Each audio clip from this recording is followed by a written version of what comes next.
A lot of people would say, I love myself. Do you really love yourself? Are the things that you're doing and the people that you're hanging out with and the places and the circles that you're traveling in, does that reflect a person that actually loves themselves? If you love yourself, why would you fuck with those type of people?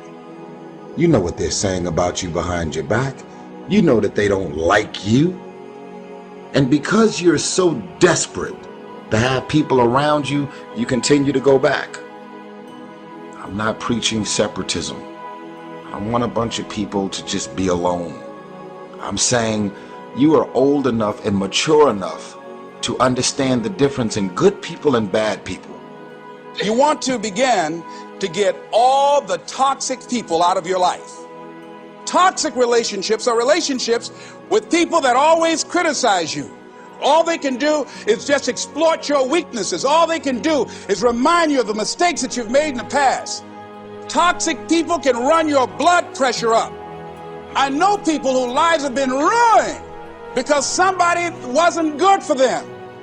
You cannot expect yourself to feel good about your day when you're including negative and dysfunctional people in your day. You run around with losers, you will end up a loser. Unconsciously, you will pick up their ways, you'll pick up their habits, you'll pick up, most importantly, their attitude about life. If you're around cynical, negative people all the time, you will become cynical and negative. So you got to watch yourself. Many of us are living out the lives of other people, living out their conclusions, living out of their consciousness.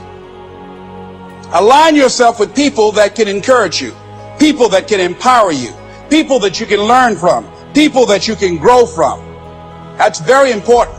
See, if you have people around you that can contribute to your growth, see, it's easy to be on the bottom. It doesn't take any effort to be a loser. It doesn't take any motivation, any drive in order to stay down there on a low level. But it calls on everything in you, ladies and gentlemen. You have to harness your will to say, I'm going to challenge myself. Sometimes I have to pull myself out of bed and say, come on, Les. Things I know I should do, I don't do. Things I shouldn't do, I do. You don't wake up in the morning and negativity, dysfunction, problems, and issues just randomly pop up.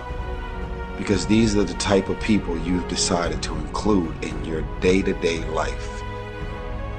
So you got to look at the people in your life and find out, what kind of person are you becoming because of that relationship? My mother used to say, you run around with losers, you will end up a loser. God put people in your life for a reason. Others are there for a season. And it's very important that you recognize when people's seasons are over. Make a list of who you communicate with most and ask yourself the question, what kind of person am I becoming because of this relationship? Some people just don't really make sense for your life and the new season, the mind and the space that you're in.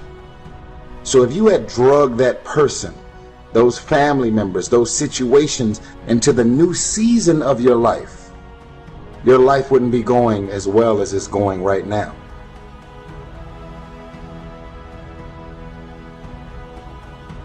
My mother being a Sunday school teacher, teaching me about prayer and God, that was really helpful to me, you know.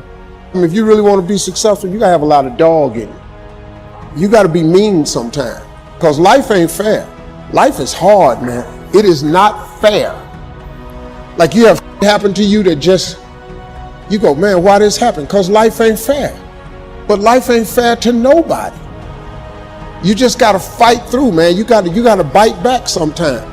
It's like haters. When you get haters, you know, people's opinion of you is none of your business. I have lots of haters. They on the internet all the time. But who are they though? So I don't give them no energy. I give haters no energy. Steve ain't this, he think he this. You don't even know me. So I just keep going through. But then I tell you something too, haters motivate me. Because when they talking about me, that means I'm doing something. If you have no haters, if you don't have any haters, you ain't doing nothing, man. Sometimes God will let us go through seasons where we're not getting what we expect from people. To teach us to not rely on another person, but to get our encouragement, our worth from Him. Like a mother weans a baby off a bottle so the child can grow up, God is going to wean you off having to have people's compliments. Doesn't mean it's never going to happen. It means you're going to get to a place where you're not dependent on them complimenting you, keeping you encouraged. It's nice to hear, but you've developed this self-sufficiency. Because the higher God takes you, there will be more disapproval, more opposition, more critics. If you're basing your worth on how people are treating you, you're trying to keep all of them happy, you'll never become everything God created you to be. Quit trying to please people. You are not going to stand before people and give an account. You're going to stand before God. He's going to ask, did you fulfill my purpose for your life? The less you depend on people, the stronger your spiritual muscles are going to become and the higher you're going to go. God is going to give you victories where the odds were totally against you. You could overcome that obstacle if you had the strongest players. God is saying, don't worry about it. You don't have to have all those people. You and God are a majority. If you'll quit depending on people, the anointing will increase in your own life. You'll accomplish more with less people because of God's favor on your life. The fact that you're still alive and still on this earth, even though it's been challenging and rough, God has a plan. God is going to reveal to you why all of these issues, challenges, and problems continue to show up and what you were supposed to learn from it. You will grow through what you go through.